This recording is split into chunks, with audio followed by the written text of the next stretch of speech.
Okay, public relations.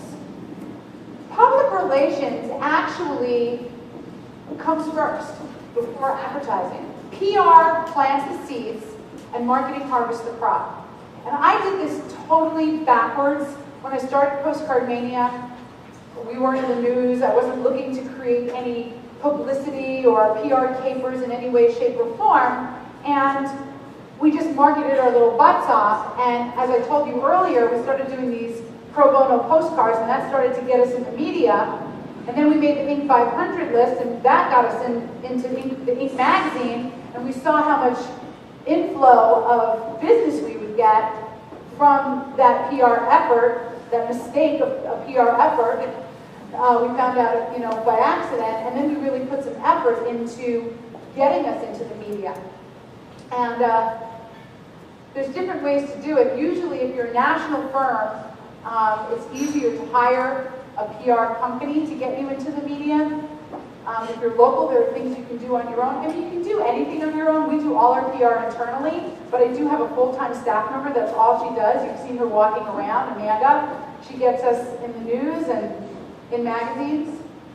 So in old school PR, you basically wrote a press release and you would send it out to the huge database of different editors and publishers of different publications that are in your industry or where you want to be. And that still does work to a degree.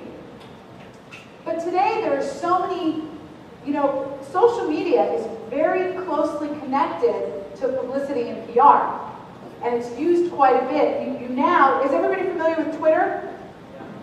So now you get 130 characters to give your very pithy pitch to, and you have to be following the right people and have them following you in order for them to read your pitch. It's really changed quite a bit. So one of the things that you can do if you want to get PR yourself, it's not that the old PR doesn't work, you just have to be adept to the new rules of marketing and PR. And there's a really great book. It's called The New Rules of Marketing and PR, and it's by David Meerman Scott. And it's sort of like, it's even the data in that book is getting antiquated a bit, but it's really the beginning of social media and how it works. And he basically bashes all forms of other marketing, which is just not true. Old school marketing is still totally working.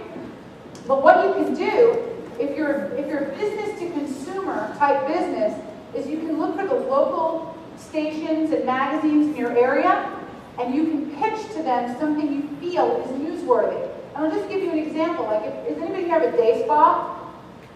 Well, if you have a hair salon or a day spa, and you can do an event where you're going to do makeovers for women in a domestic abuse shelter, and the news will want to cover that. So you're doing something that's pro-survival that they'll find newsworthy on a local basis. So you can come up with some kind of a caper that your local news will find interesting, and you can let them know about it and when it's going to occur. And hopefully you'll get people there to cover it. If you don't get anybody there to cover it, it's important that today that you video it, that you have video clips that you can submit to them. You can friend them on Facebook, and you can share your video with them on their wall. So there's all kinds of ways of getting your message to the media now so that you can take advantage of that old school publicity. TV is still amazing.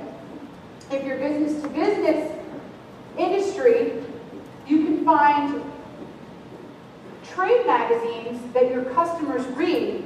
And honestly, if you write the whole story and it's a how-to and it's not a sales pitch story, it's just really good data that anybody could use and help them with their business, they are always looking for content, and they probably will publish your story, and in the bio, there will be a link to your website, and that positions you as an expert in your field. I see you're nodding your head. You're the VMware, is that what it's called? He services people who buy this software from Microsoft, and you help customize it. VMware?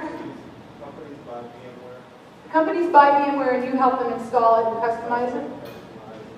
Right, so the thing is when, I know that when somebody buys like a Microsoft package, if they're an enterprise-sized company, it can sit on their shelves for a really long time if they don't know what they're doing.